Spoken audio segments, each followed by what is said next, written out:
Guys, আজকের recipe দেখে তো আশা করি বুঝতে পেরে গেছেন কি বানিয়েছি। আজকের রেসিপি হচ্ছে ল্যাংচা। মাত্র 2 কাপ সুজি দিয়ে এতগুলো মিষ্টি বানিয়ে নিয়েছিলাম। তাহলে চলুন কিভাবে বানিয়ে নিয়েছি। প্রথমে কড়াইয়ের মধ্যে 2 চামচ ঘি আর 2 কাপ সুজি দিয়ে আমি 3 থেকে 4 মিনিটের মতো ভেজে নিচ্ছি।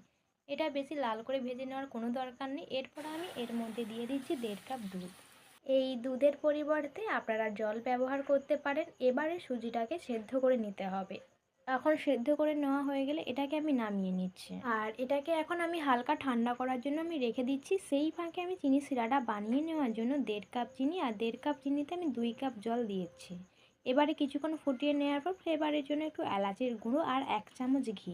ঘিটা দিলে মনে হবে ল্যাংচাগুলো ঘিয়ে ভাজা।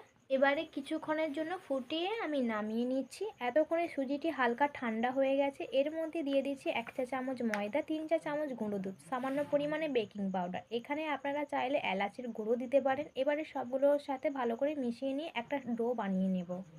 এখানে আমি আমার সুবিধার জন্য ডোটিকে 2 ভাগ করে ছোটো ছোটো লেচি কেটে নিয়েছিলাম। এইভাবে লেচিগুলো কাটলে মনে হবে লেচিগুলো সমান হয়েছে। এবারে একটু হাত দিয়ে গোল করে নেওয়ার পর ল্যাংচা শেপ দিয়েছিলাম। এখন আপনারা যদি মনে করেন ল্যাংচার পরিবর্তে গোলাপ জামুন বানাতে চান, তাহলে সেম পদ্ধতিতে ডো বানিয়ে রাউন্ড শেপ দিতে পারেন। এবারে গরম তেলের মধ্যে একে একে দিয়ে ভেজে নিচ্ছি। এই ক্ষেত্রে আমি গ্যাসের ফ্লেমটি হাইতে রেখে লাল করে ভেজে নামিয়ে নেব।